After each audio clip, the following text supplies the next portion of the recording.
All right, welcome back to Experience Distilled. This is part three of our interview with Matt McGinnis. As always, we've got Donald Snyder and John Little here, helping distillers face the headwinds that are facing our industry today. So, Matt, welcome back. Thanks again for being here.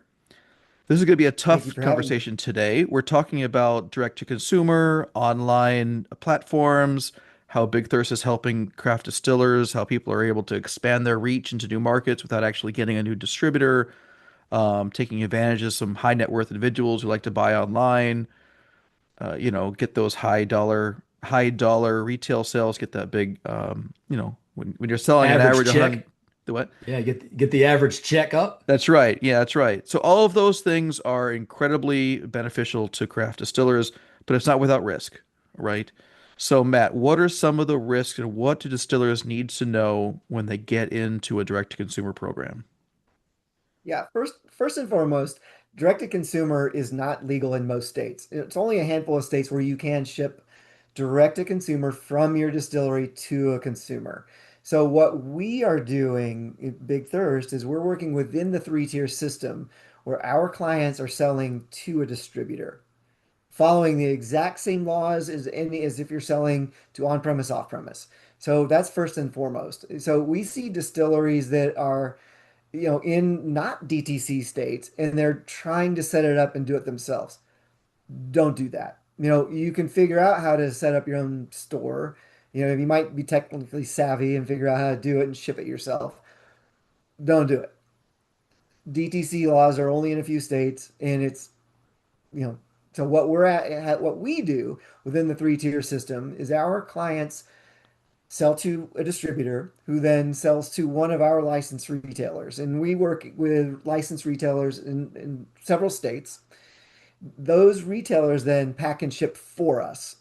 So that's you know, going through the legal channels, in state sales or in some cases cross-state border, if it's, they have negotiated that license within, those DTC states. So we're relying on licensed retailers who go do their homework, go get their licenses, go work on their shipping licenses, go do all of their work so that our distillery clients, our spirits brands, they're not doing all that stuff. They're selling to a distributor. So let's say I'm a craft distiller. I know how to Mhm. use Shopify. I go Yep. on, I build my website, and I add a shop. Someone in middle of in Kansas wants to buy my product. They submit the they submit the order on my website. I ship it to them. What's wrong with that? Well, so, you probably made someone in Kansas happy because they got your bottle, right? But if ABC in Kansas finds out you did that and you sold it directly to them, technically that's not legal. So they could come to you and fine you, maybe pull your license. There's repercussions. So I would just advise not to do it yourself. Um, you know, it's just not worth it.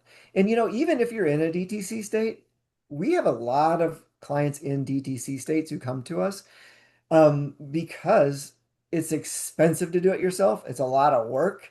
You want to keep all that packaging material? Nah, it's a pain. So that's why we work with fulfillment warehouses.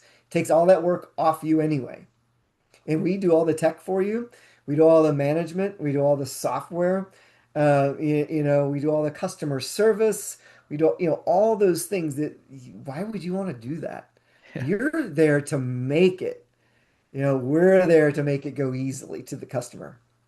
So what are some of the risks? I mean, even if you do everything right, and I know that Big Thirst is trying to do everything above board, w Mhm. what are the crazy things that have happened? They're just sort of unexpected, that some of the risks that distillers need to know before they get into this. Yeah, so I mean, there's sometimes when a retailer maybe didn't fill out their paperwork right, or they didn't keep a license up or something, and they get pulled. Or we saw one time when one of our clients sent out an email newsletter and they were trying to do a buy one get one free or something like that, and they flagged, you can't do buy one get one free in most states, and so it got flagged, and so they got scrutiny for selling online too. And so, while they weren't selling, the state ABC came to, inspect them because they did something else wrong. So there are things, if your retailer misses a step, they're going to get, cease and desist. Um, and, in some states just are full on, do not sell there. And we know what those states are, so we don't sell in every state. And we tell our retailers, Big Thirst, even if you're willing to, Big Thirst says don't, because we know those states are litigious and don't do it. And some of our competitors will say we'll ship to any state. Like, don't do it. So, you're going to get your Avoid boxes those guys. confiscated, you're going to get a cease and Yeah. desist. So, but there's some states just don't do it. They don't want you to. They have a law against it. Don't do it. I bought a bottle online and I can't remember exactly how the fulfillment worked. So I'm kind of guilty of just buying this pretty expensive $100 plus bottle. And it came to me without the adult signature required sticker. Yeah. And I was watching the track and I was watching, FedEx is coming and all that kind of stuff and they dropped it off and I didn't hear the doorbell. So I go out there and of course it says it's like water, right? And I was like, wait a minute, something's not right here. And so I told the person who was selling the brand, there's no uh, adult signature required sticker. I mean, this something doesn't feel right here. And sure enough, they were trying to skirt the FedEx rules and the UPS rules and the US Postal Service rules. Um, yeah. So tell me a Yeah, little but bit about how you guys are staying in the lines of those particular carriers.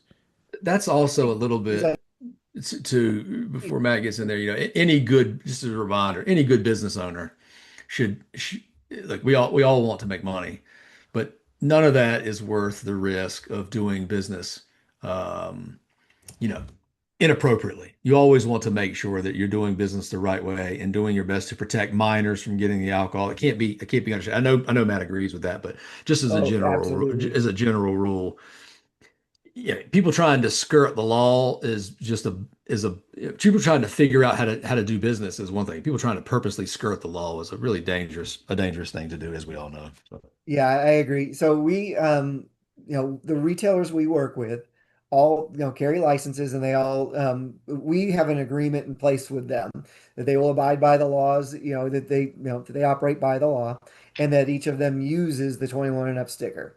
And it's right in our Excellent. agreement with all of them. And we won't work with them unless they do those things. And so, you know, I can tell you, I also know that someone called me and said, "Hey, I got a box shipped and in December and it didn't have a 21 up sticker." And I called our retailer and said, "Hey," I said, "Oh man, we're slammed, we processed 10,000 orders yesterday. We missed one." And it wasn't on purpose. And I get it, human error, but we have to watch what we're doing. Yeah. Sure. So Big good. Thirst can help Mhm. keep the retailers accountable if there's Yeah. anything like Hmm. that. What are some of the Yeah. things, obviously Big Thirst is trying to stay above board and all the craft distillers who wanted an online platform should consider you guys for sure. But let's say they're looking at a multiple of options, right? Some of Big Thirst, other competitors. What are some of the questions that people need to ask of other DTC providers that will, that can kind of vet out some red flags that that will make sure that those other options are being above board as well. Yeah. I think, one is, how many retailers do you work with? Like, if they're only working with one store, there's a chance that maybe they're not abiding by all the laws. If there's just a single store that's shipping, sometimes that can be the case. Two, I mean, who are who's the common carrier? If it's something you've never heard of, it's like, oh, we're just delivering it in a van. No. And you already brought up, to use 21 and up stickers. Those kinds of things. And I can tell you that all of our bigger competitors are all above board. That's great. And they have to be to stay in business. And there might be some smaller guys or upstarts that I don't really know about or pay attention to, but all the bigger guys that you would find that do this do operate like we do. And they all, most of us use, a handful of the same attorneys in this country who specialize this. And you see them advertised through ACSA or Discus or ADI, and these guys specialize in helping companies like ours. And so but by and large, anybody who does this is following the rules. Perfect. All right, great. Well, thank you so much, Matt. I appreciate it. Obviously, the idea of opening it up to 10, 20, 30 states overnight with direct to consumer is an incredibly powerful tool, and it's not without risks, right? Yep. So Yep. whoever you guys use, whoever distillers use, they should try to do their best to be above board. So Matt, I appreciate Absolutely. it, and all right, tune into part 4 here coming up shortly. Thank you for having me. Thanks.